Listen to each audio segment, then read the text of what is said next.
grosero eres, Juan. Ah, bueno, asumiré que ya pueden verme,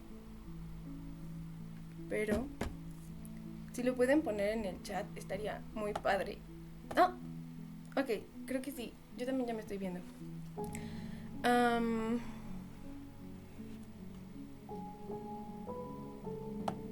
bueno, quiero decirles que esta es mi primera vez, así que estoy un poco nerviosa. Pero me emociona mucho. Me emociona mucho hacer esto. Y también me voy a hacer autopromoción porque sí, ya me ven. Ah, ok, bien. Bien. Am, Me voy a hacer autopromoción porque esta es una práctica, no solo para mi vida, sino, bueno, por junio, todavía no sé la fecha exacta, pero bueno, cuando lo sepa igual haré anuncios por todos lados. Am, Voy a hacer transmisiones por parte de mi servicio social en el Museo del Estanquillo y se siente súper raro hablarle a la cámara, pero bueno. um, Donde voy a hablar sobre arte, bueno, obviamente sobre exposiciones que están en el Museo del Estanquillo.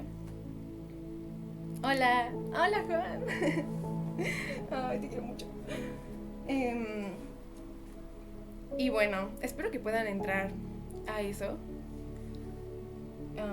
Igual estaré hablando de cosas muy interesantes, de estereotipos, de prejuicios y sobre todo esos prejuicios que todavía están, pero que se veían mucho como en el siglo XIX y eso, en la vida cotidiana. Ah, no los merezco, amigos, son muy amables conmigo. Ah, y bueno, lo primero es que quiero agradecerles porque he recibido mucho apoyo de todos y me gusta esta nueva vida de influencer. Um, Obviamente quiero agradecerle a Juan porque es que sin ti, no sé, ni siquiera habré podido terminar mi PowerPoint de ayer. Y me ayudaste a hacer toda esta producción. Así que te cueme. Y obviamente a Monse porque pues estuviste ahí aguantándonos. Y además me compartiste en tu Instagram. Muchas gracias. Y pues a todos ustedes en realidad porque me están viendo, están perdiendo su tiempo aquí. Y obviamente a Andrea porque eres una amiga increíble que siempre me apoya en todo lo que hago. Y a David porque también me apoyas mucho. Y, oh, y hoy en la mañana me enteré de que es cumpleaños de Ignacio. Y la verdad, no quería mandarte mensaje, pero quería felicitarte aquí. Me pareció algo especial. Es que me caes muy bien. Desde que te conocí me caes súper bien. Entonces, pues espero que hayas pasado un cumpleaños increíble. Yo sé que para ti ahorita ya es muy noche. Seguramente ya está por acabar el día, pero espero que haya sido un cumpleaños increíble. Y que otra vez nos volvamos a reunir con el Club de Mitología pronto. Y bueno, hoy les quiero hablar de Madame Blavatsky, que es una escritora que a mí, la verdad es que me gusta mucho. Bueno, los que me conozcan, que creo que son todos aquí, ya sabrán que a mí me encantan como los textos todos extraños y oscurantistas y violentos, no sé, es muy extraño, pero en verdad me atraen y es que estoy leyendo sus comentarios. Eh, y bueno, a mí me encanta esta autora. Ella nació en 1831, murió en el 91. La verdad es que murió muy joven. Era escritora ocultista, era teósofa rusa. Ella tenía la nacionalidad rusa, ella nació allá, pero vivió pues en México varios años. Y bueno, la teosofía, para los que no sepan qué es la sabiduría que proviene de Dios. Ella estudiaba eso. Y funda la Sociedad Teosófica, que en 1875, que sabían que aún funciona en la India. Eso está súper padre, ¿no? Que todavía funcione. Me parece un dato muy interesante. Así que hoy se los voy a leer. Ay, los quiero mucho. Estoy viendo sus mensajes.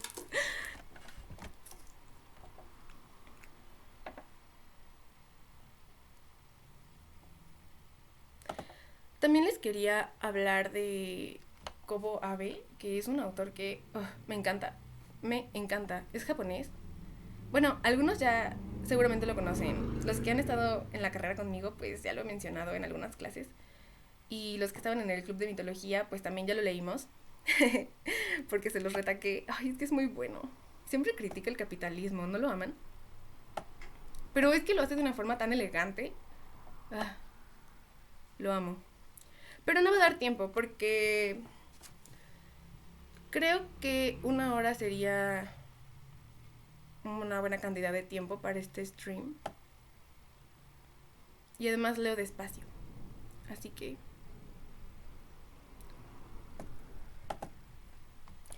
Bueno, el primer cuento que quiero leerles hoy es El alma de un violín de Madame Blavatsky. Perdón, su nombre es un poco... es como un trabalenguas, Blavatsky. Y pues espero que les guste. Voy a empezar a leer. No puedo ver sus comentarios por un momento, pero...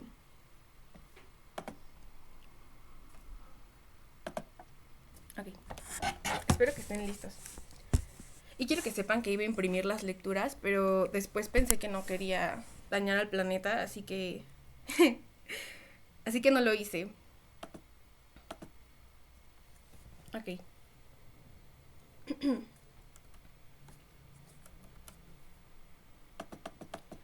El alma de un violín.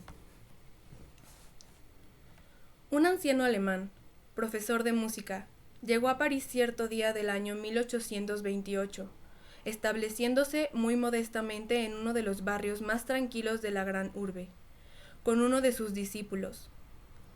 El nombre del anciano era el de Samuel Claus y el del joven respondía al mucho más poético Franz Stennio. Era este último un noble violinista dotado, según la fama, de un talento musical extraordinario, casi milagroso.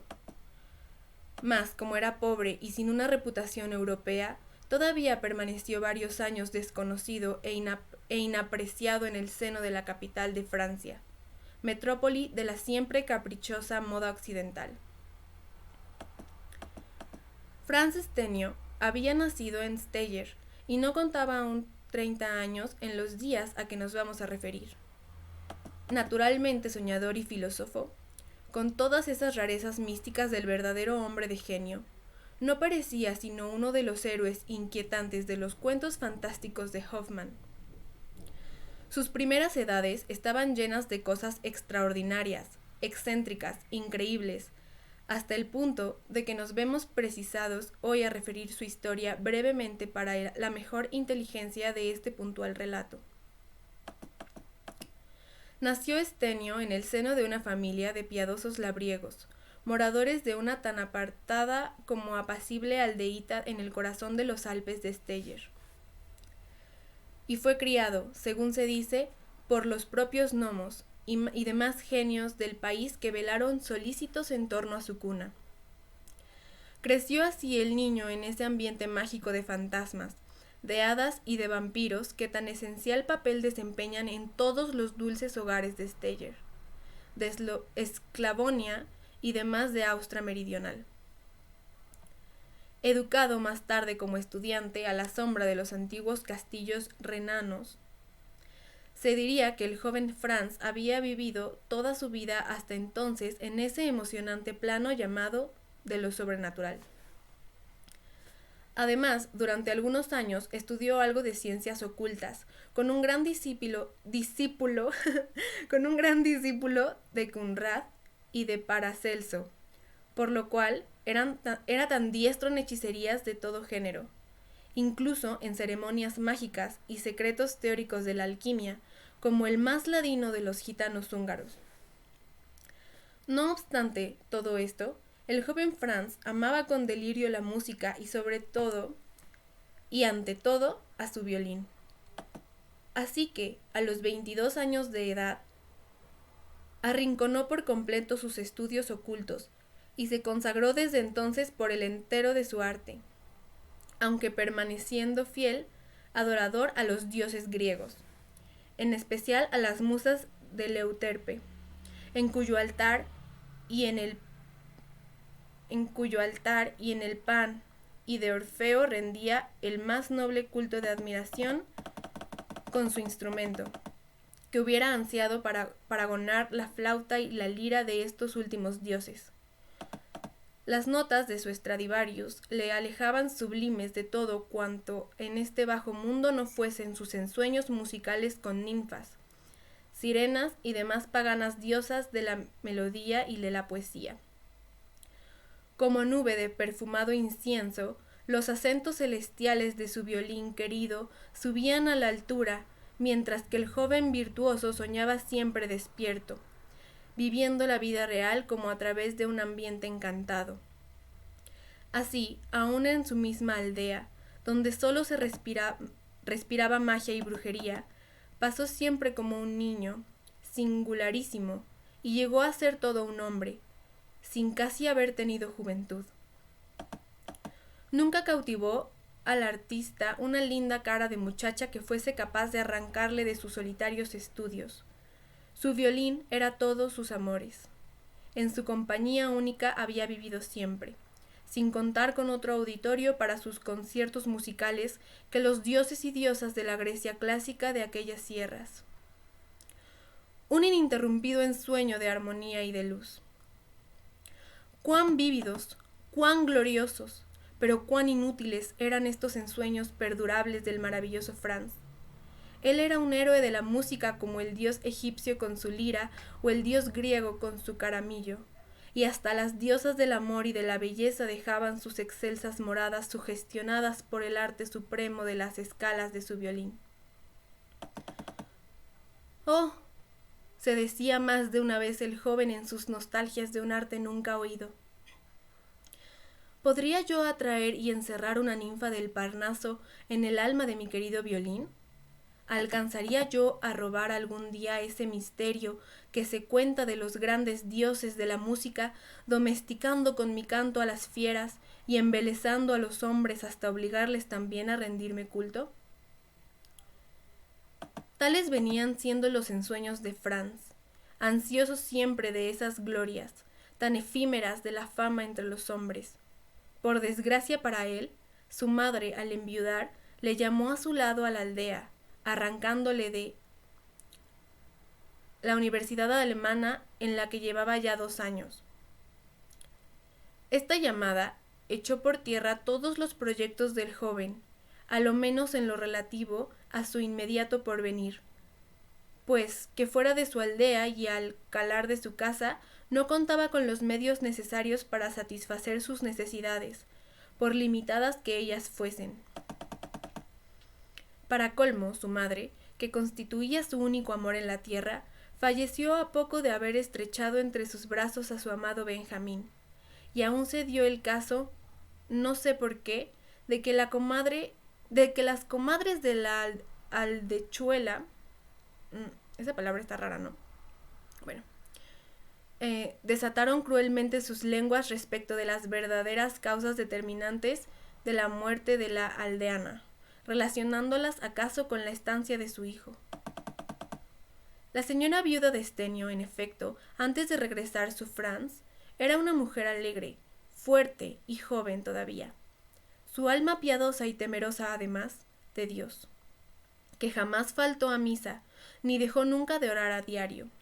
Sin embargo de ello, el primer domingo que siguió a la llegada del joven estudiante, cuando la pobre aldeana limpiaba del polvo de varios años el librito de oraciones que Franz había usado en su infancia cuando se sentaba a su lado en la iglesia, y en el momento, en fin, en que el alegre repique de las campanas resonaba llamando a todos para la Santa Misa, la amante madre escuchó con escalofrío mortal cómo las sonoras campanadas aquellas eran ahogadas por las notas macabras del violín.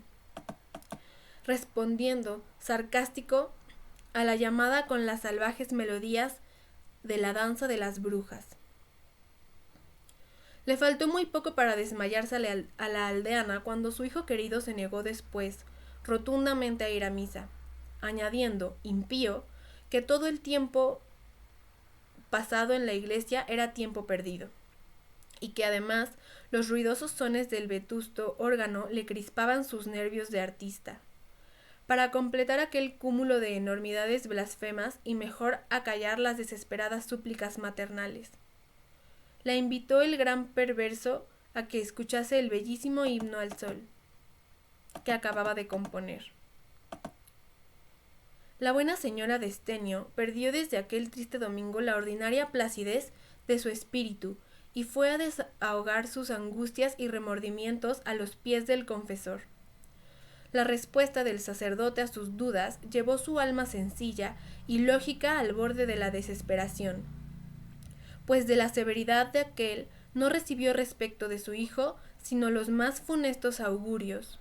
Un continuo sobresalto, un terror sin límites avasalló desde entonces a la anciana, que no dejaba de rezar noche y día por la casi imposible salvación de su hijo, y no contenta con hacer en vano los votos más temerarios para lograr esta, viendo que ni aun los salmos de latín ni las humildes súplicas en alemán que dirigía a la corte celestial entera daban resultado alguno para con aquel réprobo. Hizo varias peregrinaciones a santuarios distantes, en una de las cuales, por los nevados campos del Tirol, la atacó un fuerte enfriamiento, que la llevó rápidamente a la tumba. Se veía, pues, que en cierto modo el voto de la señora Estenio se había cumplido, dado que la buena señora podía ya, en su nuevo estado de después de esta vida, realizar personalmente su visita a los santos y abogar cerca de ellos por aquel perverso que renegaba de la iglesia.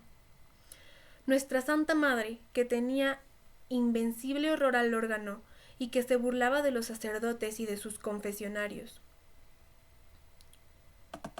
Bien ajeno estaba Franz a la idea de haber sido el causante verdadero, aunque inconsciente, de la muerte de su madre. Lamentó de todo corazón y de allí a pocas semanas vendió todos los trebejos de su casa y las modestas fincas de su hacienda, y ligero así de bolsa como de preocupaciones, resolvió recorrer el mundo como un buen bohemio, sin establecerse ni trabajar en nada.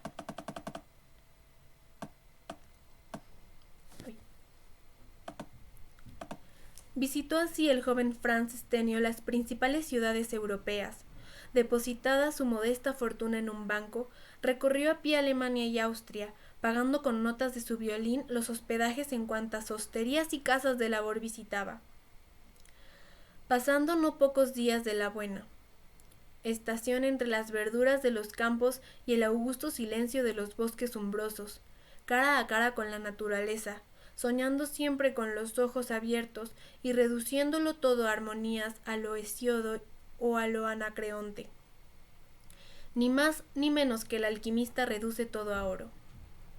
Hasta en sus nocturnos conciertos en las hosterías y en los prados aldeanos los días de fiesta, los circunstantes eran para su artística imaginación pastores y pastoras de la feliz Arcadia que le coreaban corno al propio Dios, Pan en sus triunfos. El suelo de los salones, prados, eran para él de las más sugestivas creaciones mitológicas.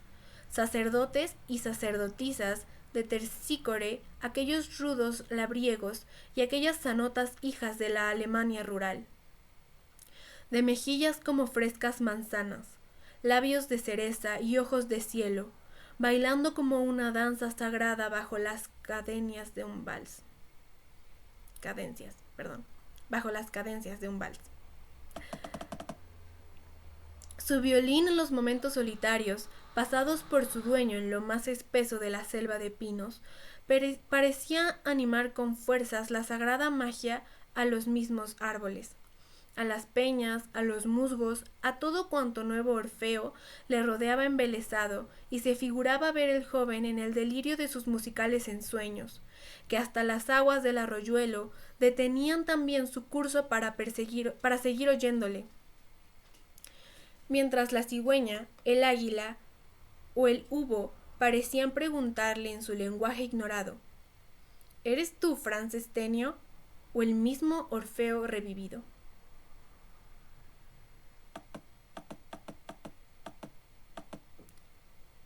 Aquel tiempo fue la época más feliz de su existencia, de continua exaltación artística de divinos deliquios, de ensueños inenarrables.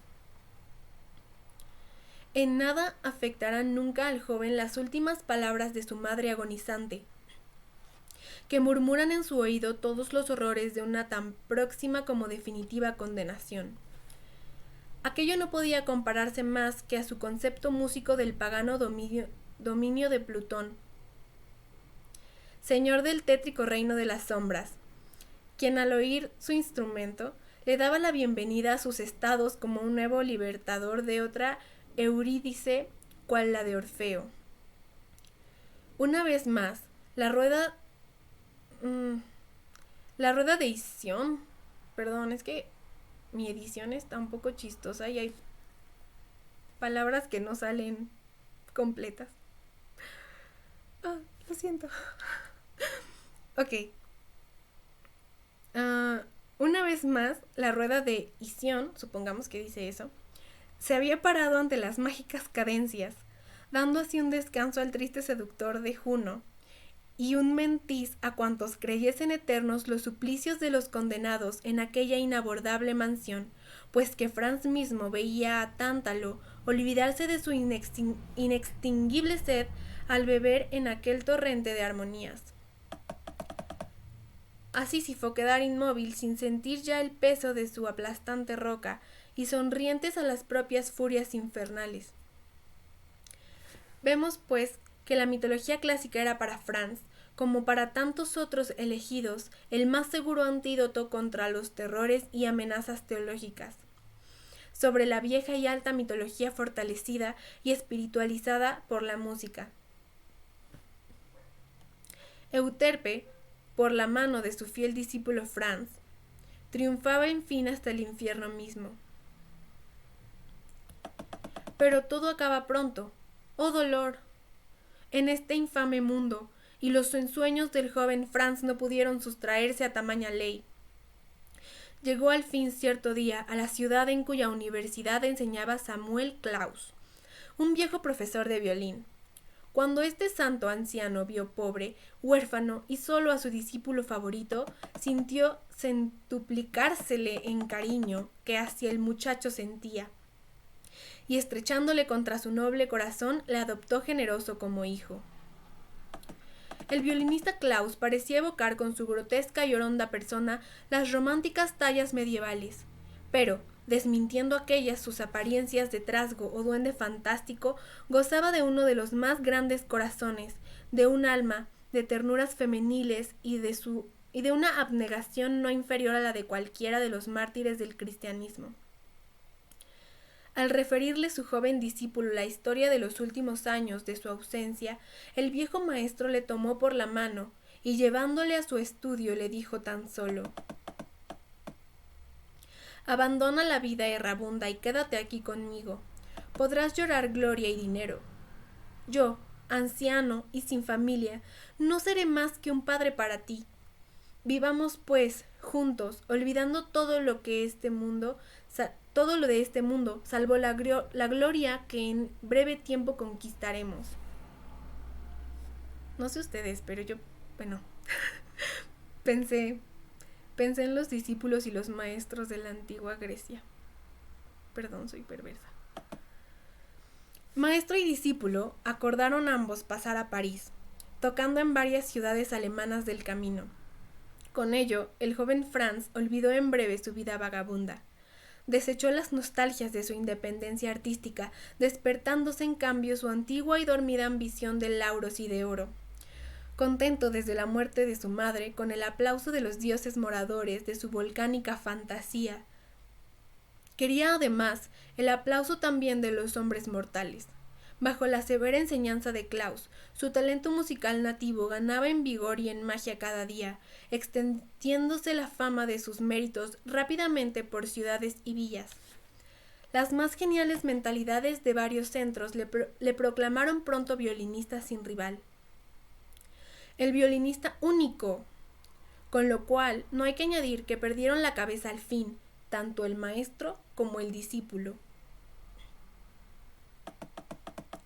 Mas la capital de Francia no le concedió de buenas a primeras al joven tamaña reputación, porque es sabido que París acostumbra a hacerse por sí mismo las reputaciones, sin aceptarlas bajo la fe de otros. Así que el violinista Franz llevaba ya allí 3 años y remontaba aún por la áspera pendiente de su calvario como artista, cuando le acaeció un suceso que llegó a marchitar todos sus ensueños de gloria. El primer concierto de Paganini puso a la ciudad luz en intensa conmoción. A la ciudad luz en intensa conmoción. El maestro italiano apareció y Lutecia entera cayó a sus pies. Déjenme tomar agüita.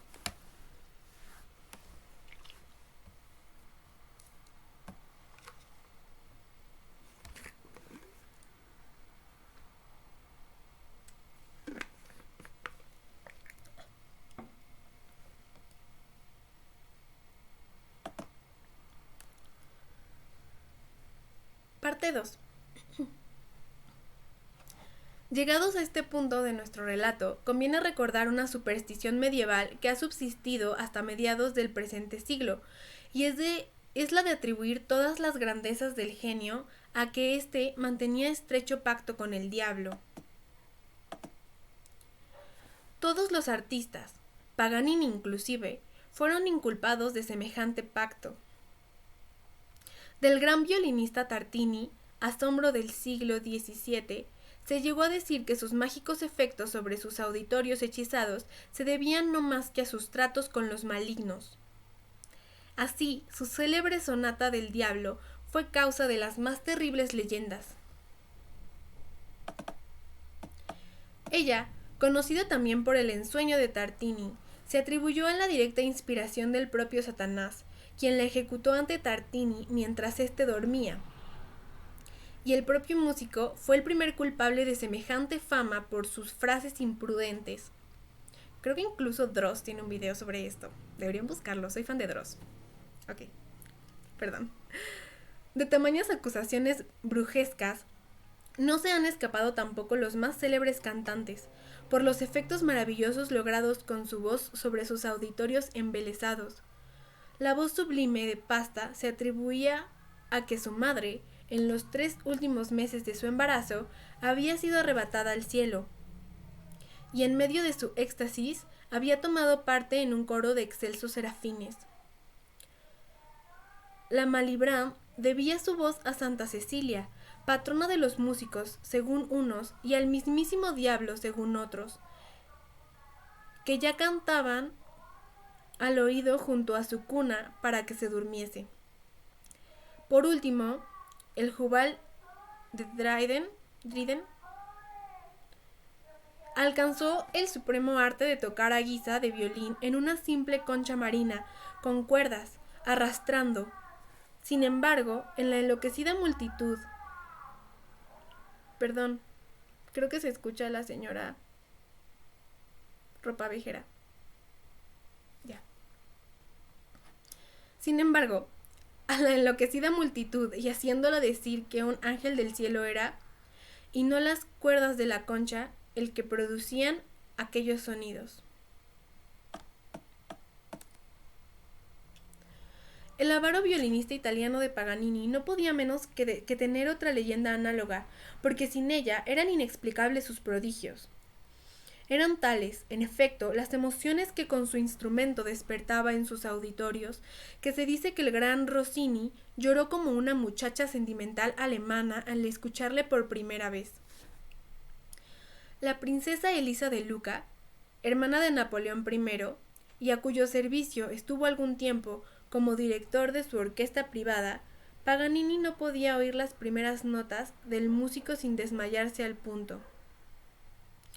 La magia de su arco le permitía al gran artista determinar a voluntad los más aparatosos ataques histéricos en las mujeres y despertar entre los hombres fuertes el más loco frenesí. haciendo de cualquier cobarde un héroe y del soldado más aguerrido una nerviosa chicuela. De aquí el que las leyendas macabras acerca del artista hubiesen tomado tanto pábulo, especialmente, y esto no se decía por nadie sin terror de oído a oído, que todo aquello se debía no más que a las cuerdas de su violín, que las cuerdas de su violín no eran como las de los demás instrumentos, sino que estaban torcidas con verdaderos intestinos humanos, extraídos por su hechicería con arreglo a los cañones más horribles de la necromancia. ¿Se imaginan eso? Esto último, por mucho que choque a sabios oídos occidentales, nada tiene de imposible, en efecto. ¿Acaso la tradición de la misma necromancia del medioevo pudo dar lugar a tamaña leyenda? Porque es un hecho probado en ocultismo que muchos magos negros orientales, en especial los tántricas bengaleses, recitadores de tantras o conjuros para atraer a los espíritus maléficos, usan para sus perversas obras de los propios órganos internos de los cadáveres. Ahora, por otra parte, que no son mejor conocidos los poderes peligrosos del magnetismo, mesmerismo e hipnotismo, manejados técnicamente por los propios médicos. Podría suponerse, con menos peligro que antes, a ser escarnecido, que los efectos mágicos de Paganini producía con su violín no eran debidos solamente a su genio musical, antes bien, aquellos fenómenos de pasmo, patología y sugestión experimentados por sus auditorios, pasmos que tenían algo de sobrenatural y de diabólico, según muchos de sus biógrafos, se debían a un más misterioso origen que el de la impecable ejecución y técnica del maestro. De aquí también el que pudiese hasta cambiar de nombre el instrumento, haciendo con sus melodías en la cuerda G sola, que no pareciese sino flauta el violín. Rumores tales podían tomar cuerpo mucho mejor antaño que ahora, que en las gentes son mucho más escépticas, y llegarse a murmurar así en su ciudad natal, y aun en toda Italia, que Paganini había asesinado a su esposa, y más tarde a una querida, y a la que no obstante su pasión, no tuvo inconveniente en sacrificar con sus propias manos para el logro de sus diabólicas ambiciones. Con el conocimiento previo que tenía, en efecto, respecto de diferentes artes necromantes, había conseguido luego aprisionar en el alma de su violín de cremosa las almas amantes de sus dos víctimas.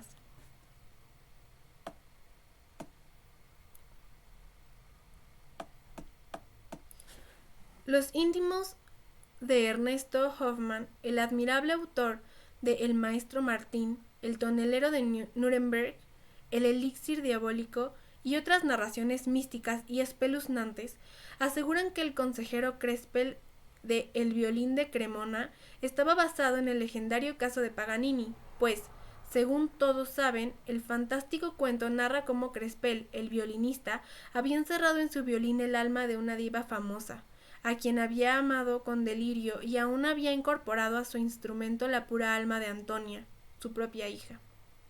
¿Qué onda? Una nación, en fin, como Italia, que había tenido entre sus antepasados a las famosas familias necrománticas de los criminales Borgias y Médicis, bien podía fomentar leyendas como aquella. Máxime cuando cierto periodo de la juventud de Paganini resulta, en efecto, envuelto en un misterio impenetrable, lo que, junto con aquella extraordinaria facilidad con la que sacaba los más extraterrestres sones de su instrumento, incluso el de la voz humana, bien pudieron dar pábulo a tamaña leyenda terrorífica.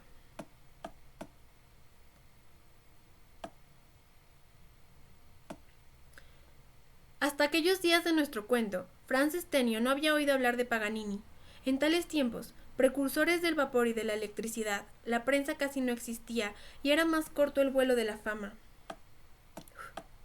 El muchacho, devorado por la envidia, Juró competir con el mago genovés y hasta superarle si podía. Sí, o alcanzaría a ser el atrevido joven más famoso de todos los violinistas de su época, o haría añicos su indócil instrumento. El viejo Klaus aplaudió con toda su alma tan heroica determinación, frotándose las manos con muestras del más loco contento. Samuel Klaus saltaba alegre sobre su pata coja como un estropeado sátiro, adulando y halagando a su discípulo predilecto, como si cumpliese el deber sagrado de consagrar a un héroe.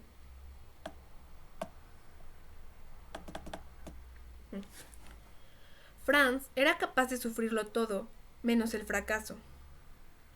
Era indiscutible que tocaba ya como un maestro, pero los críticos severos le habían afirmado que necesitaba unos cuantos años más de labor esforzada antes de que pudiese aspirar al don de arrebatar a su auditorio. Esto ocurrió hacía 3 años, a la llegada a París del discípulo y el maestro. Por último, tras un estudio desesperado durante más de 2 años en los que puede decirse que Franz no hizo otra cosa, el artista Sleyer le tenía ya preparada su primera audición en el Teatro de la Ópera, ante el público más exigente del mundo. Mas, golpe fatal fue asestado a las flóridas ilusiones del artista. La presentación de Paganini entonces se encargó de dar el traste con tan dorados ensueños. Había que esperar, y no poco, ante la refulgente aparición de aquel astro único.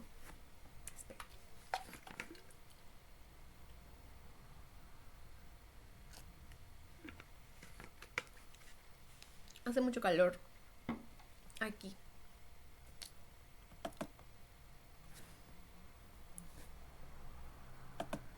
Estoy viendo sus comentarios. Ya. Al principio, el envidioso Franz se contentó con sonreír ante el ciego entusiasmo los himnos de elogios cantados en Lour del italiano. ¿En Lour? ¿Cómo se pronuncia eso? Y el asombro casi supersticioso con que cualquiera oía pronunciar el odioso nombre. Pero bien pronto este llegó a ser para los corazones de entrambos un hierro candente que se los abrazaba. Últimamente el solo nombre de su rival, cuyos éxitos eran cada día más estupendos, les producía casi accesos de locura.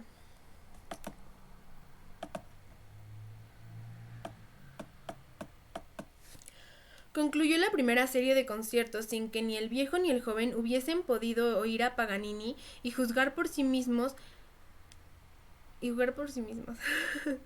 Eran tan exorbitantes los precios, hasta de los puestos más ínfimos, y tan pequeña la esperanza de que aquel grandísimo avaro se mostrase generoso con un humilde y desconocido hermano en el arte, que hubieron de resignarse a esperar a que la suerte los deparase el medio como a tantos otros les había acaecido. Pero llegó un día en que les fue imposible aguantar más, y empeñando sus 2 relojes, compraron 2 modestos asientos para el concierto.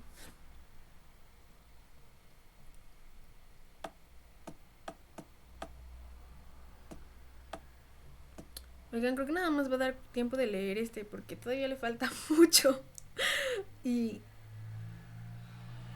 no sé, bueno, sigamos. ¿Cómo describir las emociones de aquella noche feliz y fatal al mismo tiempo? El auditorio estaba más enloquecido que nunca. Los hombres rugían o lloraban, las damas chillaban histéricas, desmayándose, mientras que Klaus y Stenio, más pálidos que espectros, se mordían los labios en silencio, al brotar la primera nota del arco mágico.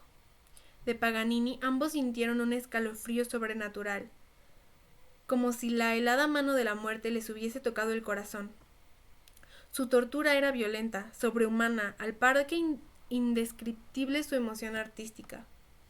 Acabada la función de medianoche y mientras que delegados escogidos de las sociedades filarmónicas y del conservatorio desenganchaban los caballos del coche del coloso y lo arrastraban en triunfo hasta su casa, los 2 cuitados alemanes, tambaleándose como 2 ebrios y sin decirse palabra, tristes y desesperados, retornaban a su tugurio, ocupando sus acostumbrados asientos, junto al fuego. hasta que Franz, pálido como la misma muerte, rompió el triste silencio y dijo: Samuel, Samuel, ¿no nos queda ya más salvación que el morir? ¿Me oís? Nada somos, nada valemos. Éramos dos infelices ilusos al creer que nadie pudiese llegar a rivalizar con él, con el nombre odioso e impronunciable del mago que se las atravesaba en la garganta. Lleno de rabia, impotente, revolcó por los suelos, desesperado.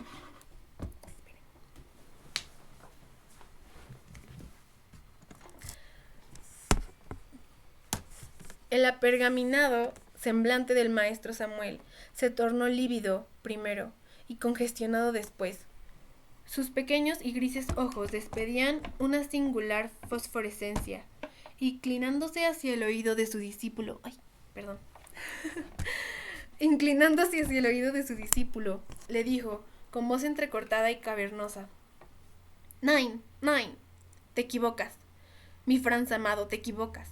Yo te enseñé el divino arte cuando un simple mortal, cristiano, viejo, puede enseñar a otro mortal. ¿Tengo yo la culpa de que estos condenados italianos apelen a los recursos diabólicos de la magia negra, enseñados por Satanás en persona, para poder triunfar sin réplica en el mundo del arte?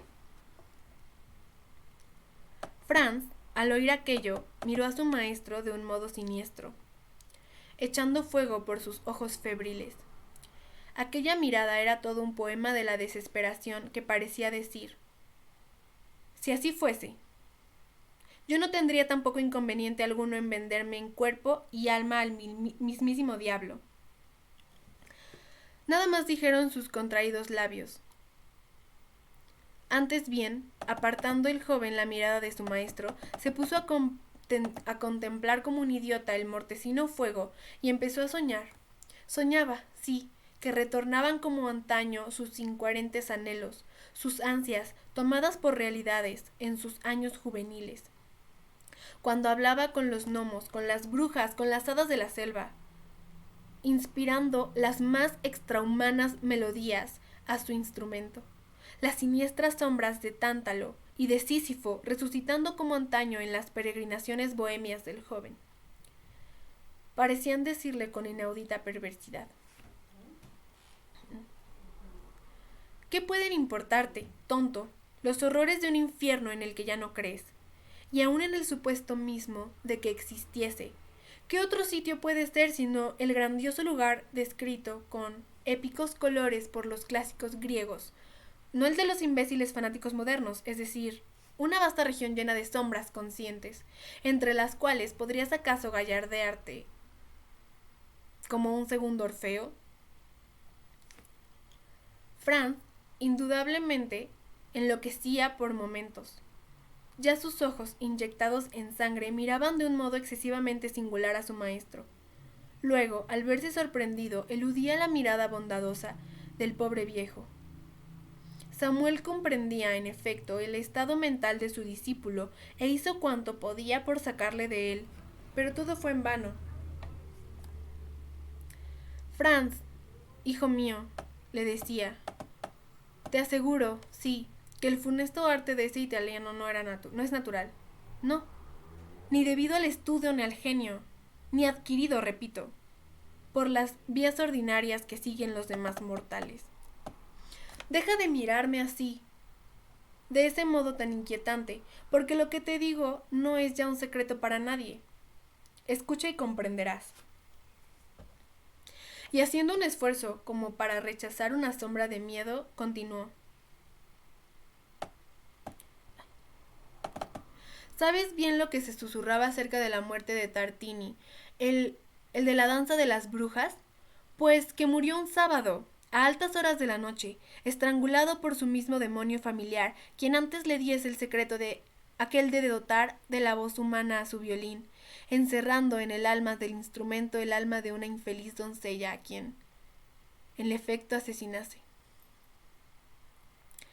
Pues sabe además que Paganini ha hecho otra cosa peor todavía, pues para conseguir otro tanto para su instrumento y hacerle que pueda reír, llorar, gritar, suplicar, blasfemar u orar todo junto, con los más patéticos acentos humanos, ha asesinado no solo a su mujer y a su querida, sino al amigo más íntimo, que le amaba con delirio, haciendo con su intestino retorcido por él mismo las cuerdas para su violín. De aquí el secreto de su genio mágico y de esas sucesiones de melodías inauditas con las que enloquecía a sus públicos a diario. Estas cosas, pues, no puedes conseguirlas tú nunca, a menos que... El anciano no pudo concluir la frase. Algo vio en la mirada diabólica del enloquecido discípulo que le dejó petrificado de espanto y le hizo cubrirse la cara con las manos para no volver a verlo.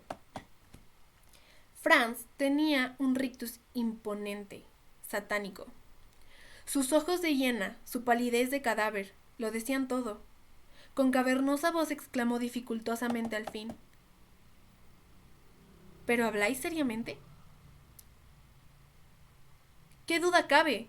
Desde el momento en que os empeño mi palabra de ayudaros, cueste lo que cueste, respondió Samuel. Es decir que, continuó el terrible joven, ¿creéis firmemente que si yo alcanzase a contar con los medios de proporcionarme también intestinos humanos, podré igualar a Paganini y aún superarle? El anciano se descubrió la cara, y como quien ha tomado ya una resolución heroica, añadió de un modo siniestro: los meros intestinos humanos no bastan por sí para el logro de nuestro intento, sino que tienen que haber sido arrancados ellos a alguien que le haya querido a uno con afecto desinteresado y santo. Tartini dotó a su violín con el alma de una virgen que le amaba y que murió por causa de él al ver que su amor hacia el gran músico no era por este correspondido. Aquel efectivo diablo humano recogió en una redoma el aliento postrero de la doncella y luego le transfirió a su violín. En lo que atañe a Paganini, conviene añadir que aquel amigo por él asesinado lo había sido con su consentimiento, en medio de la más asombrosa de las renunciaciones. Oh divino poder de la voz humana, no igualado por ningún otro poder del mundo, continuó el viejo. ¿Qué magia hay en la tierra que pueda igualarse a la suya? Yo os habría enseñado también este último secreto, si no fuese porque ello equivale a arrojarse para siempre en las garras de aquel, cuyo nombre no puede pronunciarse de noche, añadió el anciano tornando a las supersticiones de su juventud. Franz, en lugar de responder, se levantó de su asiento con una tranquilidad que daba frío. Descolgó su violín y de un tirón salvaje le arrancó las cuerdas y las echó en el fuego. Las cuerdas, al quemarse, parecían silbar y retorcerse como serpientes en las ascuas. Samuel dio un grito horrorizado. Por todas las brujas de la Tesalia y por las negras artes todas de Circe, la perversa maga, por el mismísimo Plutón y todas sus infernales furias, te juro, oh mi santo maestro Samuel, que no volveré a coger ese violín en las manos hasta que le ponga cuerdas humanas. Y echando espumarajos de rabia, cayó al suelo sin sentido. El pobre maestro le alzó con ternura de madre, le depositó suavemente en el lecho y voló en busca de un médico, alarmadísimo. Qué loco, ¿no? Me encanta. Franz Stenio luchó varios días entre la vida y la muerte. El médico diagnosticó una fiebre cerebral, de la que todo podía temerse. Yacía el joven en un casi continuo delirio, y Klaus, que le cuidaba noche y día con verdadera solicitud paternal, estaba horrorizado de su propia obra. El viejo profesor, no obstante, los años que llevaba tratando a su discípulo, no habría comprendido hasta entonces toda la nativa brutalidad de aquel alma selvática, supersticiosa e impasible, cuya vida entera se había refugiado en la pasión por la música tan solo, alma que únicamente podía alimentarse del aplauso, alma terrenal, inhumana, alma genuina, de artista, pero con la parte divina ausente en absoluto. de aquel hijo de las musas, toda imaginación y poesía cerebral, pero sin corazón, sin piedad.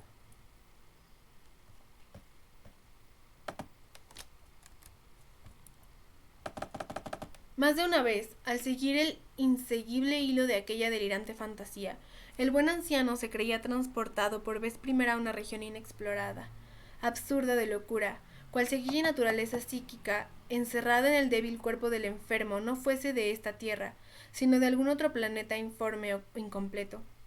El terror ante todo ello le tenía también enfermo ya a él, y hasta llegó a preguntarse si valdría la pena de salvar la vida de aquella criatura infernal, o dejarla morir piadosamente antes de que recobrase el uso de sus sentidos. Amaba no obstante demasiado a su hijo, para así hacerlo, por lo que en el acto rechazó su mente esta última idea. Franz había hechizado el alma esencialmente musical del maestro, y no parecía sino que la vida de los dos se hallaba ligada con un vínculo irrompible por el hado mismo. Semejante convicción adquirida en un vivo rayo de luz espiritual a la cabecera del enfermo. Perdón.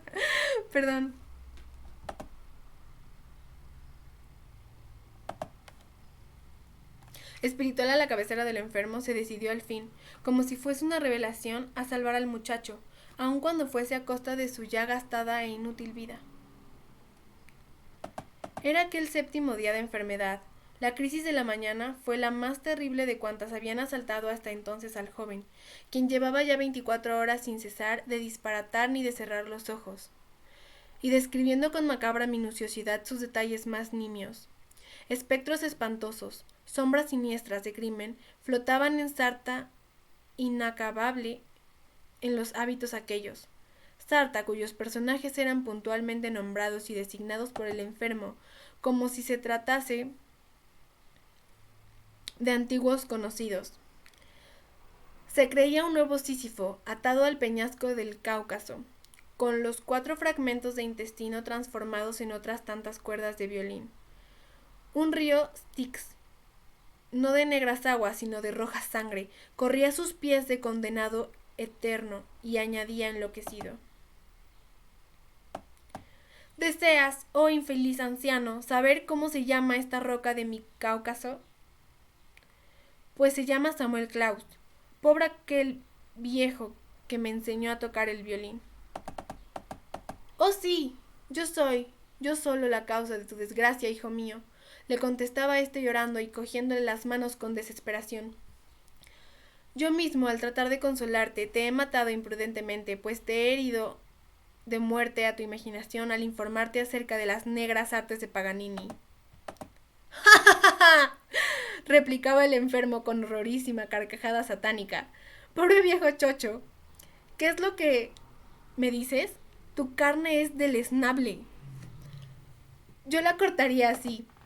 Tú no vales nada y solo parecerías bien extendido tu intestino sobre un buen violín de Cremona y metida en su alma el alma tuya. Klaus sintió un escalofrío mortal, pero guardó silencio e inclinándose sobre la frente del joven, abrazada por la fiebre, depositó en ella un beso largo y amantísimo, saliendo unos instantes fuera de la estancia, porque sentía que le ahogaba la desesperación. Al retornar de allí a poco, el delirio había tomado otro curso. Franz cantaba, tratando de imitar las notas de su violín, con la misma satisfacción salvaje que si ya tuviese tendidos en a guisa de cuerdas, los intestinos del maestro. Por la tarde, el delirio revisitó una forma imposible de describir. Ígneos espíritus metían en la hoguera a su queridísimo instrumento. Manos esqueléticas, manos que eran las del joven, brotando chispas y llamas por todos sus dedos, hacían señas al viejo para que se acercase y abrirle en canal con absoluta rapidez para disecarle ferozmente a Samuel Klaus, el maestro, el único hombre que, al amarle tan tierna y desinteresadamente, era el único también cuyos intestinos podían serle de alguna utilidad al mundo. Al otro día, y como por encanto, la fiebre cesó y 2 días después, Estenio pudo dejar el lecho sin conservar recuerdos de su enfermedad y sin sospechar que en sus delirios había dejado a Klaus leer en el fondo de sus más secretos pensamientos. El único resultado fatal de la enfermedad fue aquella que, firme al joven en su promesa al arrancar a su violín sus antiguas cuerdas y careciendo su indomable pasión artística de semejante válvula, se sumida en el estudio de la alquimia, la quiromancia y demás artes ocultas con tanta y mayor pasión que las que antes sintiera por la música.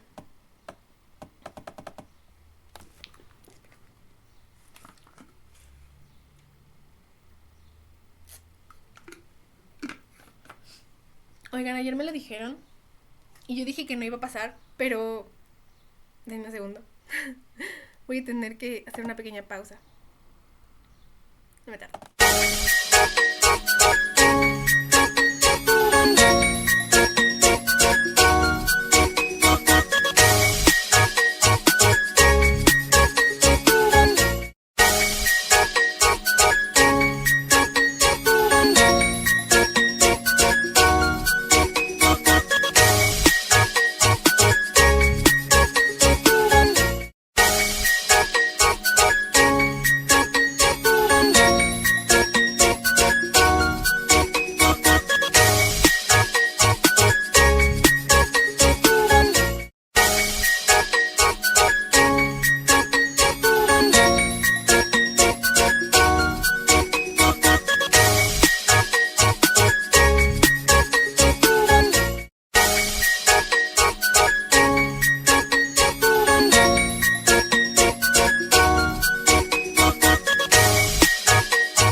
Ok, ya volví. De paso fui por mi abanico porque en serio hace demasiado calor. Dicen mis amigas que es de señora, pero no me importa. Ay, Juan, ya regresaste. Qué bueno. Te extrañaba. Me da gusto leerlo. Qué bueno. Ok. Voy a seguir leyendo. Por cierto, sí recordé grabar esto. Ok. Sí, pasaron semanas y aún meses, y ni el maestro ni el discípulo mentaron siquiera a Paganini. El violín sin cuerdas y cubierto de polvo y telarañas oscilaba colgado en su sitio, olvidado y mudo, y en medio de la profunda melancolía que se había apoderado de entrambos apenas si cruzaba la palabra. Se diría que el violín no era sino un cadáver que la fatalidad había interpuesto entre los dos. Sarcástico y sombrío, el joven evitaba cuidadosamente toda conversación sobre la música. Ay, Juan, no puedo dejar de pensar en tu comentario, te odio. Ahora tengo risa interna, pero no voy a reír. Para sondear un tanto en el alma del joven y saber lo que pasaba en ella, cierto día el anciano sacó de su caja su olvidado violín y se puso a tocar no sé qué tarantela. Espera ya, ¿por qué te leí?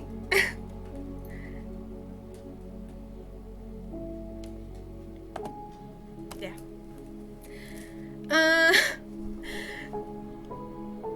Franz experimentó una sacudida nerviosa, semejante a un latigazo, pero nada dijo. Los ojos se le salían de las órbitas y escapó al fin como un loco, vagando al azar por las calles de París de París durante muchas horas, mientras que el buen Klaus arrojó su instrumento y se encerró en su alcoba hasta el otro día. Como se ve, aquello no podía continuar así. Una noche en la que el joven Estenio estaba más sombrío e imponente quizá que nunca, el viejo maestro se levantó repentinamente de su silla y dirigiéndose con resolución hacia su discípulo amado, imprimió un largo beso en la frente de éste, diciéndole amoroso: Franz querido, esto no puede continuar así. ¿No crees que es llegado el tiempo de poner fin a nuestra violenta situación? Franz despertó sobresaltado de su letargo habitual, respondiendo como en sueños. Cierto, ya es tiempo, más que sobrado de ponerlo fin. Ambos se fueron a acostar sin decir más palabra. Oigan, qué macabro. Al otro día, no vio Franz al anciano en su sitio de costumbre. Se vistió y pasó al comedor, que separaba las dos alcobas. Ni el fuego había sido encendido aquel día, como era el hábito de Samuel, ni se veía otra huella alguna que las ordinarias ocupaciones del maestro. Franz, extrañado de todo aquello, se sentó en su sitio de siempre al lado de la apagada chimenea, cayendo en su eterna obsesión de la que salió extrañamente al extender las manos hacia atrás para cruzarlas tras su cabeza. Chocaron ellas con algo que estaba en el estante de detrás y que cayó al suelo con estrépito. Era la caja del violín del pobre Klaus, que caía rodando a los pies de su discípulo y vaciaba su contenido, su violín mismo, cuyas cuerdas, al dar de plano contra la chimenea, produjeron algo así como un gemido lastimero. El efecto de aquello produjo en el joven fue mágico. ¡Samuel! ¡Samuel!, gritó sin hallar respuesta. ¿Qué es lo que pasa?, añadió dirigiéndose ansiosamente hacia la alcoba de éste. Mas en aquel punto retrocedió espantado ante el eco de su propia voz, que no lograba contestación alguna. La habitación estaba a oscuras, y al abrirla vio que Samuel Klaus yacía sobre su lecho rígido y frío. Estaba muerto.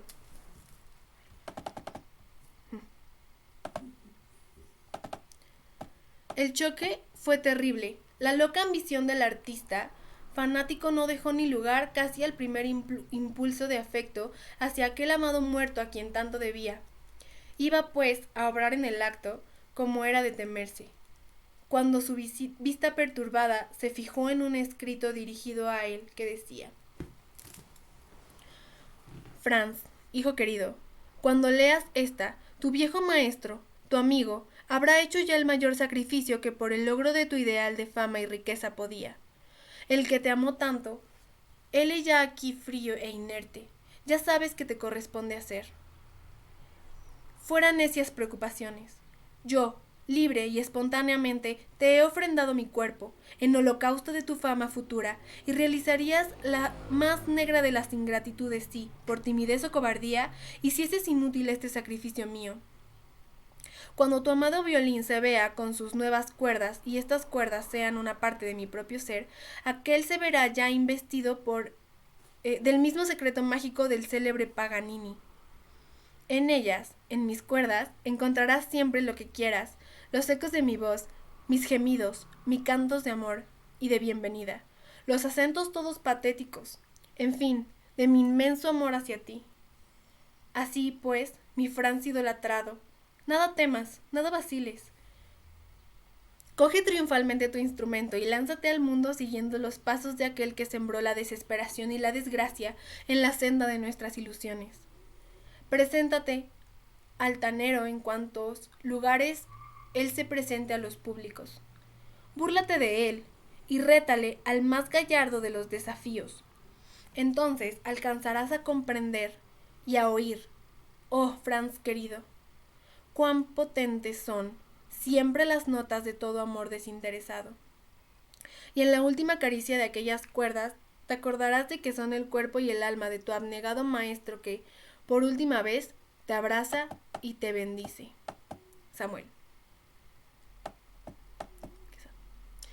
Dos ardientes lágrimas pugnaron por brotar de los ojos del enloquecido Estenio, pero se evaporaron antes casi de surgir, mientras que aquellos con fulgores demoníacos nacidos de un orgullo y de una ambición sin límites, se fijaron con fruición en el yerto cadáver. La pluma se resiste a escribir lo que allí pasó más tarde, una vez que se cumplieron los trámites de la ley con el suicida. Porque conviene advertir que el abnegado Samuel Klaus lo había previsto todo para asegurar la impunidad de su discípulo, escribiendo una carta a la justicia para que nadie se culpase de su muerte. Después de un casi simulacro de autopsia por parte de las autoridades judiciales, allí quedó el cadáver del pobre Klaus, a la completa voluntad de su heredero.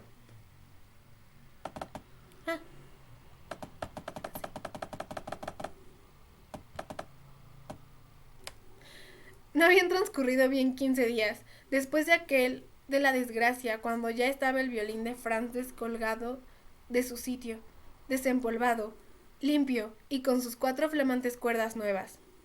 Su dueño, el impasible Franz Stenio, no se atrevía ni a mirarlas. Quiso tocar, pero el mismo arco parecía temblar en sus manos como el puñal de las del asesino novicio.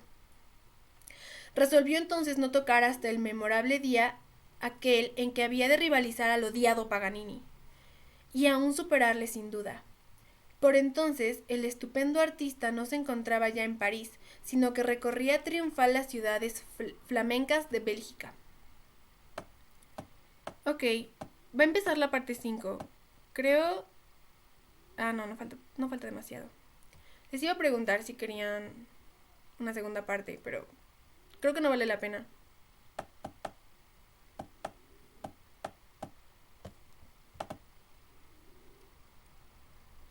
Sí, se murió.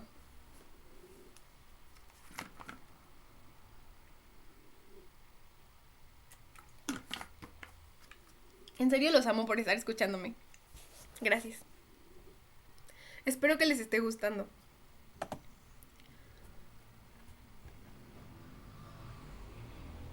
Ok. Pocos días después de lo narrado, se hallaba el maestro Paganini en el comedor de su hotel, de regreso de su concierto de aquella noche y rodeado de sus constantes admiradores, cuando se te acercó un extraño joven, de mirada extraviada y selvática, que te entregó una tarjeta con unas cuantas líneas de lápiz. Paganini lanzó sobre el intruso una de aquellas mágicas miradas suyas que pocos hombres podrían soportar cara a cara. Pero se encontró, como vulgarmente se dice, con la horma de su zapato, puesto que el joven, sin bajar la vista, la sostuvo como de potencia a potencia. Saludóle entonces fríamente, y le dijo con toda sequedad: Estoy a vuestra completa disposición, caballero. Fijad la noche y se hará como deseáis. Al otro día, la oscuridad entera supo estupefacta que se preparaba para una noche inmediata un desafío singular, el que extrañaba el cartel siguiente. El cartel no, eso es otra cosa. El cartel siguiente, fijado en todas las esquinas. En la noche en el Gran Teatro de la Ópera, debutará ante el respetable público el joven artista alemán Franz Stenio, quien ha venido exprofeso a esta población con el solo objeto de medir sus dotes musicales como violinista con el maravilloso maestro Paganini, compitiendo con el artista famoso de la interpretación de sus más difíciles composiciones. Aceptado noblemente el reto por el maestro sin rival, Franz Stenio ejecutará en competencia con él el reconocido capricho fantástico que lleva el título de Danza de las Brujas. El efecto de la noticia aquella no pudo ser más delirante, cosa bien prevista por el avaro Paganini que, no perdiendo nunca de vista su negocio, miraba a él tanto y más que a su propio arte. Había así doblado el precio de las localidades aquella memorable noche, no obstante lo cual el gran teatro se llenó de bote en bote. Llegado el día del certamen, no se hablaba de otra cosa en la ciudad y aun en las vecinas. De los ojos de Stenio el sueño había huido. Y toda la noche anterior la había pasado en su habitación más inquieto que la fiera en su cubil, cayendo sobre su cama al amanecer agotado física y moralmente, cayendo, digo, de un estado comatoso, que no parecía sino el prólogo de su muerte.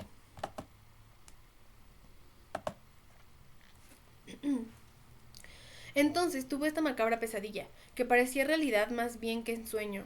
El violín estaba sobre la mesa inmediata, encerrado en su caja con llave, que el joven nunca desamparaba desde el día en que le pusiese impávido las consabidas cuerdas y a las que no había rozado una sola vez con su arco, desde el famoso día aquel que había ejercitado con su otro instrumento. Súbito, el dormido joven creyó ver completamente despierto, como si la tapa de la caja se levantase por sí misma, dejando ver el cadáver del viejo Klaus con sus fosforescentes ojos abiertos, que le miraban suplicantes, mientras que una cavernosa al par que difusa voz, la del propio Samuel Claus, le decía: Franz, hijo querido, soy muy desgraciado en esta mi nueva vida de ultratumba, porque no puedo, no, separarme de ellas, de las cuerdas. Estas, como respondiendo telepáticamente a la angustia de su dueño, el anciano, parecieron sonar débilmente, como un gemido. Aquello le dejó a Franz tránsito de espanto. Sus cabellos se erizaban y su sangre se le helaba en las venas. Esto no es más que un sueño, un vano sueño, repetía maquinalmente para en vano darse alientos. Sí, he hecho todo lo posible, hijito, todo lo posible para desprenderme de estas malditas cuerdas, pero todo inútil. ¿Podrías ayudarme tú que aún estás vivo? Los sonidos fueron agudizando más y más, hasta hacerse chillones y estridentes, mientras que dentro de una caja y en toda la cavidad de la mesa, un arañar extraño como de ratas, un zumbar como de enjambre de abejas, bordoneaba angustioso y horrible.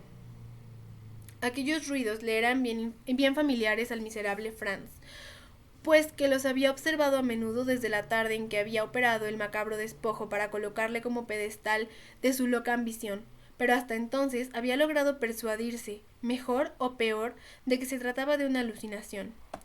Aquello era, sin embargo, bien real, dolorosamente real. Quiso hablar, pedir socorro, huir, pero como sucede siempre en tales casos de pesadilla, los pies quedaron clavados en el suelo, y la voz expiró en su garganta. Aquellos saltos y sacudidas eran cada vez más angustiosos, hasta que llegó un momento en que sonaron unos estallidos como de algo que se rompiese dentro de la caja. La visión de su violín, ya sin cuerdas mágicas, le sumía en la desesperación. Hizo entonces el joven un supremo esfuerzo por liberarse del incubo que le obsesionaba, mientras que la vocecita suplicante que siempre repetía: hazlo, hazlo por lo que más ames, hazlo por ti mismo, si no, y ayúdame a desprenderme de mí. Qué fuerte. Franz saltó hacia la entreabierta caja como el avaro a quien tratan de robarle su tesoro, o como fiera a quien disputan su presa. En el paroxismo de su desesperación, rugió furioso crispando las manos: ¡Diablo! ¡Monstruo! O lo que seas, deja quieto mi violín. Y mientras tal decía, sujetó la caja con su izquierda y aseguró la tapa al par que, con la derecha, dibujaba sobre esta, mediante un trozo de la colofonía del arco, la famosa pentalfa, el sello salomónico, con el que en los cuentos de las 1001 noches aprisionaba el rey en sus redomas a huestes enteras de los jinas rebeldes. Un aullido de protesta resonó en el interior de la cerrada caja.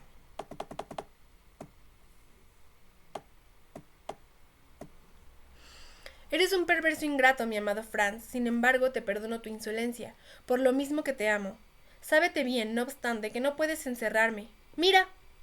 Y al decir esto, una oscura niebla surgió del seno de la cerrada caja, extendiéndose por la estancia toda y envolviendo con sus frías y viscosas volutas el cuerpo del aterrorizado Franz, cual los anillos de la serpiente antes de estrangular a su víctima, a su contacto de insoportable angustia. El desventurado dio un agudo grito y despertó. No ha sido sino un mal sueño, exclamó abrumado el joven y oprimiendo contra su corazón la caja de su Stradivarius. Su violín, en efecto, estaba allí, e intactas sobre su puente sus preciadas cuerdas mágicas, con lo que recobró al punto su sangre fría de siempre.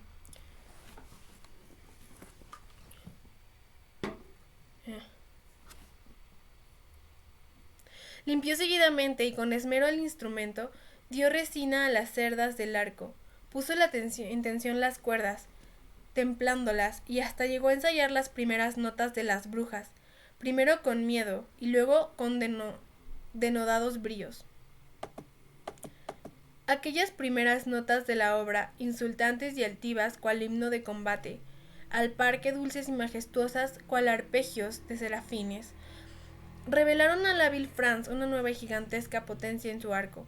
En los ligados de notas que después venían, se veían surgir iris maravillosos, cataratas de luces tibias, perfumadas, ultraterrestres, cual en un supremo himno de amor, de juventud y de eterna primavera.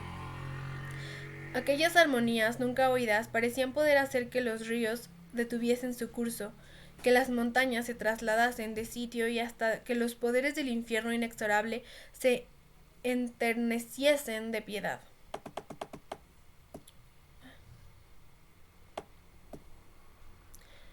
Los legatos se convirtieron en singulares arpegios y terminaron por unos acres estacalos, no sé qué es eso, semejantes a la carcajada de una arpía infernal.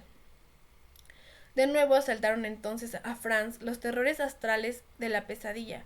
Reconoció en aquella carcajada la propia voz de su anciano maestro Samuel y arrojó acobardado el arco, no atreviéndose a continuar aquella evocación musical brujesca. Encerró cuidadosamente en su caja el terrible instrumento. Lo llevó al comedor y, vistiéndose con el mayor esmero, se dio por esperar lo más tranquilamente que pudo la hora solemne de marchar a la palestra.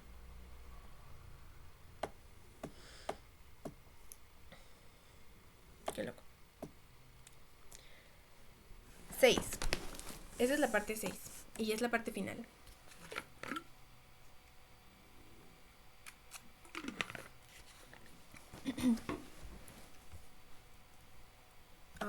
Esperen. ¿Sacó?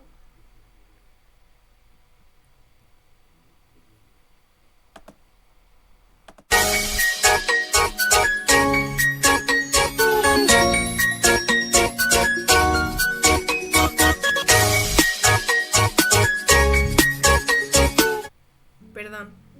Problemas técnicos. Mi mamá no podía entrar, pero ya pudo. Ah, ¿ya viste mi Sor Juana?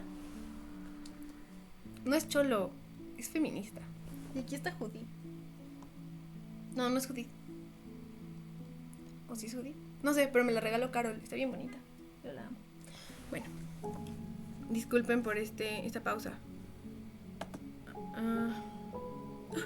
Ok. Ok, ya es la última parte, ya es la parte final, así que espero que les guste. El momento supremo llegó.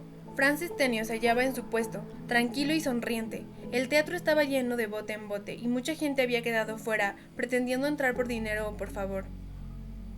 Un río de oro desaguaba, pues, en el bolsillo del avaro Paganini, seguro, además de su triunfo artístico. Le tocaba empezar al famoso maestro, cuando... ¿Ya vino otra vez la ropa viejera? Espero que no se escuche. Cuando Dueño Perfecto del Público salió a escena con su Stradivarius. Estalló una frenética tempestad de aplausos que duró largo rato, haciendo retemblar las paredes del salón.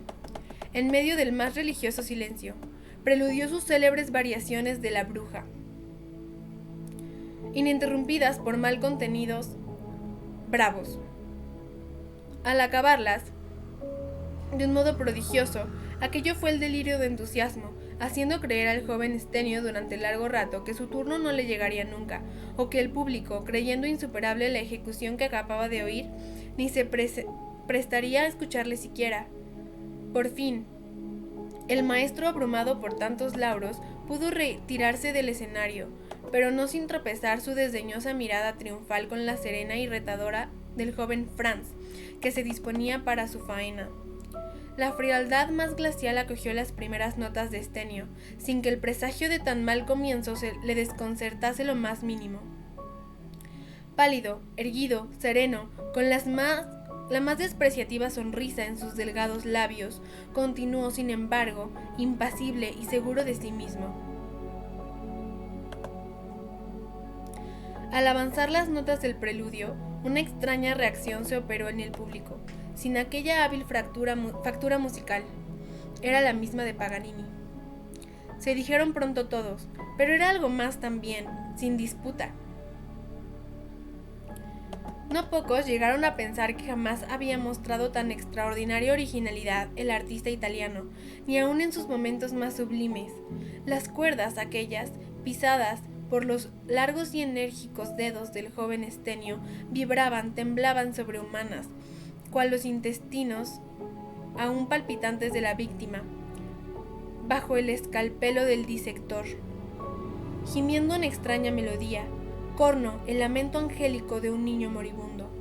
Aquellas no eran, no, las resonancias ordinarias de unas cuerdas sino notas de la lira de Orfeo, evocadas por la mirada satánica y siempre fija en ellas de aquellos sus ojazos azules. En torno, sí, de aquel novísimo mago del arte, los sonidos parecían colorearse y tomar formas tangibles, como criaturas brotadas de las cuerdas al conjuro del joven artista, criaturas infernales, informes, burlonas, proteicas, en la más brujesca de las danzas macabras. Mientras que allá, en las sombrías interioridades del escenario, parecían estarse representando al par las mayores lubricidades, los más sabáticos y monstruosos himeneos. El público se vio así presa bien pronto de la más inevitable alucinación colectiva. Paralizados todos, e impotentes para romper el peligroso encanto, todos yacían pálidos y jadeantes, acurrucados en sus asientos respectivos, con el frío sudor de la muerte, todas las delicias del opio, todos los ensueños mórbidos de los paraísos artificiales, ensoñados en sus pipas por los más perturbados fantaseadores coránicos, con huríes seductoras en cuyos labios de fuego libasen a un tiempo la vida y la muerte. Estaban allí, y el público entero vivía, horrorizado y agónico, el veneno de aquel enloquecedor delirio. Las señoras chillaban y se desmayaban, los hombres rechinaban los dientes y crispaban las manos con ardores de calentura. Llegó así el final, a un tiempo mismo anhelado y temido, después de un verdadero terremoto de entusiasmo y frenesí. Un último y radiante saludo del joven Estenio, y él ya alzando su arco para atacar triunfante el alegro famoso. Entonces sus ojos tropezaron un momento con los de Paganini, quien sentado tranquilamente en el palco del empresario no se había quedado atrás en sus aplausos. Aunque sus ojillos negros y penetrantes como puñales mostraban la más impasible indiferencia, fijos no en Franz, sino en las misteriosas cuerdas del Stradivarius. Aquello estuvo a punto de turbar al joven, pero se repuso y dejando caer gallardamente el arco, dio al punto las primeras notas. El entusiasmo del público llegó entonces a su paroxismo, porque era ya indudable que las mágicas voces de 1000 brujas sonaban allí mismo, en los hábitos de la escena. Ahí, aquí, ladraban con ella rabiosos perros y aullaban lobos y tigres famélicos. Allá silbaba la serpiente venenosa, chirriaba la corneja, rugía el león, gemía el viento, estallaba el trueno, cantaban, al par, en fin el ruiseñor y el grillo. Luego el cromatismo de las últimas escalas no parecía sino las desenfrenadas carreras y vuelos de las malditas en un saturnal sin precedentes en las noches de Walpurgis. Pero en los momentos mismos de aquella satánica apoteosis del delirio, en mitad de una de las escalas cromáticas postreras, acaeció una cosa extraña sobre toda ponderación. Los sonidos se habían hecho inconexos, contradictorios, inarmónicos, absurdos, mientras que del fondo de la caja sonora surgía la voz cascada y chillona del anciano Samuel Klaus, que, espeluznante y mortal, les decía: ¿Cumplí o no cumplí mi promesa, Franz, hijo querido? ¿Estás ya, pues, contento de mí y de mi sacrificio? A la diabólica aparición de aquella voz, el encanto funesto quedó roto al punto, y libre ya con ello el público de la fascinación que le había dominado hasta entonces. Prorrumpió en carcajadas estruendosas, en burlas y en silbidos. Los músicos de la orquesta, pálidos aún por las emociones macabras anteriormente sufridas, se desternillaban de risas sobre sus atriles, y el auditorio en masa se levantó y requirió la puerta riendo ruidosamente, aunque sin acertar con la clave de aquel enigma.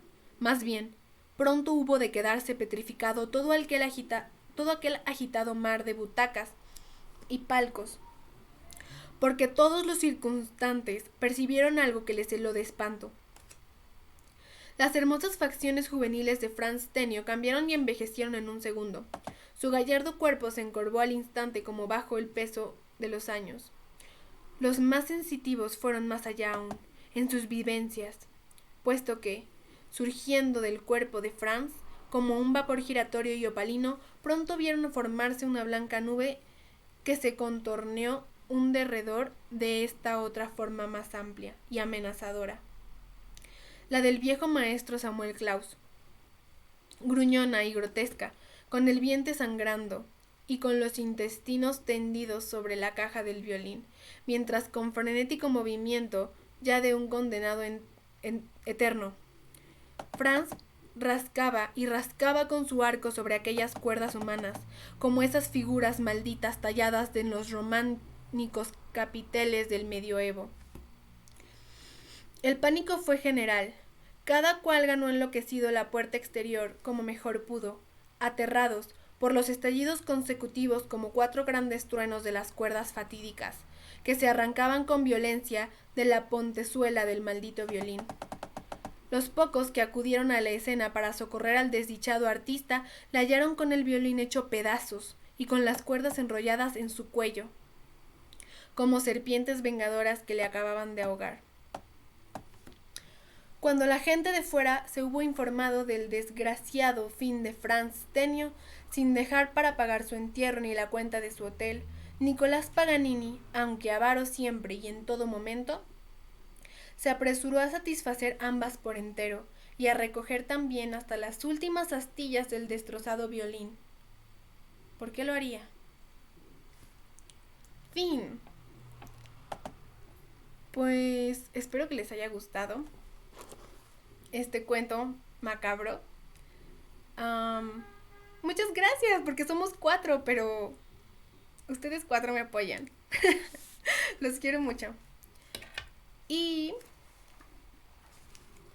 pues nada, espero que les haya gustado. La verdad es que, como les decía al inicio, quería leer a Cobo Ave, pero después pensé que este canal ya tenía demasiados textos de señores y hacía falta una escritora tan poderosa como ella, como Blavatsky. Y bueno, creo que voy a dar por terminado esto. Fue más largo de lo que esperaba, me tardé 1 hora y media. Pero bueno, espero que les haya gustado. Y pues no sé, si quieren otro, lo haré, con mucho gusto. Bueno, voy a dar por terminado este stream. Los quiero mucho. Gracias por apoyarme. Bueno, no sé cómo pagarlo, pero lo voy a descubrir. Por favor, Juan, ve tu WhatsApp. Y pues gracias. Los quiero mucho.